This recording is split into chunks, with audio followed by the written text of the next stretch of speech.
நேற்று சண்டே வெளியில் போகலாம்னு கிளம்பியிருந்தோம். நம்ம இருக்கிறது அந்தமான். அந்தமானே டூரிஸ்ட் பிளேஸ் தானே, எங்கெல்லாம் போகணும் அப்படின்னு பார்க்கலாமா? இப்போ காலையில் 7:30 மணி சேத்தம்ங்கிற இடத்துல இருக்கிறோம். இங்கேருந்து பம்பு ஃப்ளாட்டுக்கு போட்டு விடுவாங்க.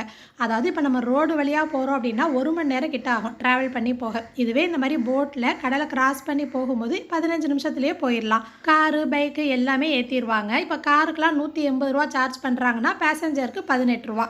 உள்ளே உட்கார்ற மாதிரி சீட்லாம் இருக்கும். ஆனால் நாங்கள் உட்கார மாட்டோம். வெளியில் நின்று வேடிக்கை பார்த்துட்டே போகிறது. போகும்போது பச்சை பசேல்னு மரம் பில்டிங் எல்லாமே அந்த கடலோடு பார்க்குறதுக்கு அழகாக இருக்கும். அஸ்கர் குட்டிமாக்கு இந்த போட்டு இதுதான் ஃபர்ஸ்ட் டைம். போட்லேருந்து இறங்கி பம்பு ஃப்ளாட் போயாச்சு. எப்போதுமே பார்க்கு பீச்சுன்னு தானே போகிறோம். ஃபால்ஸுக்கு போகலாம் அப்படின்னு தான் கிளம்பியிருந்தோம். அந்த மாதிரிலாம் ஃபால்ஸ்லாம் அதிகமாக கிடையாது. தேடி பிடிச்சி இந்த மாதிரி 1-2 இருந்தால் உண்டு. மழை பெஞ்சா தான் தண்ணி அதிகமாக வருமா. நாங்கள் போன அன்னைக்கு மழையே இல்லையா, தண்ணியும் கம்மியாக இருந்துச்சு. ஆனால் தண்ணி செம்ம சில்லுன்னு இருந்துச்சு. கொஞ்ச நேரம் நின்று கால்லாம் நனைச்சிட்டு அங்கே குளிக்க முடியாது. ஏன்னா பிள்ளைங்களை குளிக்கிறதுக்குன்னு அழைச்சிட்டு போயாச்சு. சரி அப்படியே நார்த்து போயிடலான்னு இன்னொரு ஐலாண்டு போயிட்டோம். அங்கே போய் தான் காலை சாப்பாடு சாப்பிட்டோம். பரோட்டா வடை வச்சு சாப்பிட்டாச்சு. நாங்கள் ரொம்ப சீக்கிரம் போனோமா, அந்த ஐலாண்டில் யாருமே இல்லை. எங்களுக்காகவே தனி தீவு மாதிரி நாங்கள் மட்டும் இருந்து நல்லா என்ஜாய் பண்ணோம். நேரம் ஆக ஆக கொஞ்சம் கொஞ்சமாக இந்த மாதிரி போட்டில் வந்துட்டு இருந்தாங்க. அந்தமான் பீச்சே ரொம்ப ஸ்பெஷல். நல்ல கிளியரான தண்ணி, வெள்ளை மணல் நல்லா இருக்கும். அதே மாதிரி இந்த ஐலாண்டில் லைட் ஹவுஸ் இருக்கும். அந்த லைட் ஹவுஸ் தான் பழைய 20 ரூபா நோட்டில் போட்டிருப்பாங்க.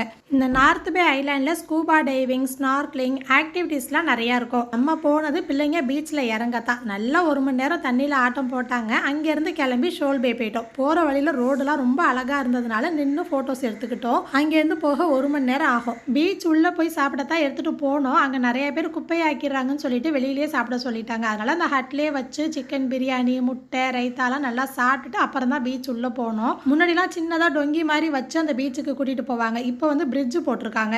நல்ல காட்டுக்கு நடுவில் பிரிட்ஜு. சின்ன சின்ன பூச்சிகளோட சத்தம், அமைதியான இடம். நடுவில் நடந்து போகும்போதே சும்மா வேற மாதிரி இருந்துச்சு. இது வந்து மேங்க்ரோவ் ஃபாரஸ்ட். அந்த பேர்ட்ஸு மரத்தோட பேரெல்லாம் டீட்டெயில்ஸ் போட்டிருந்தாங்க. ஒரு 10 நிமிஷம் இந்த பிரிட்ஜில் நடந்து போகணும். எப்போதுமே டூரிஸ்ட்லாம் இருப்பாங்களா. நாங்கள் போன எல்லா பிளேஸ்லேயுமே அமைதியாக அதிகமாக கூட்டம் இல்லாமல் இருந்தது. எங்களுக்கு ரிலாக்ஸாக இருந்துச்சு.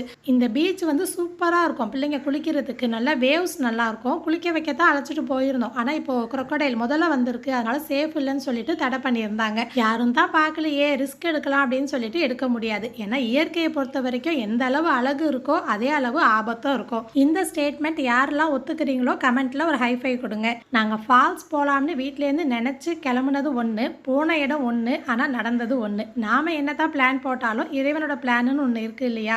போனதுக்காக கொஞ்சம் நேரம் அங்கேயே ரிலாக்ஸ் பண்ணிவிட்டு மறுபடியும் போட்டு பிடிச்சி வீட்டுக்கு போயாச்சு. இதே மாதிரி இன்னொரு ஷார்ட்ஸில் நம்ம பார்க்கலாமா?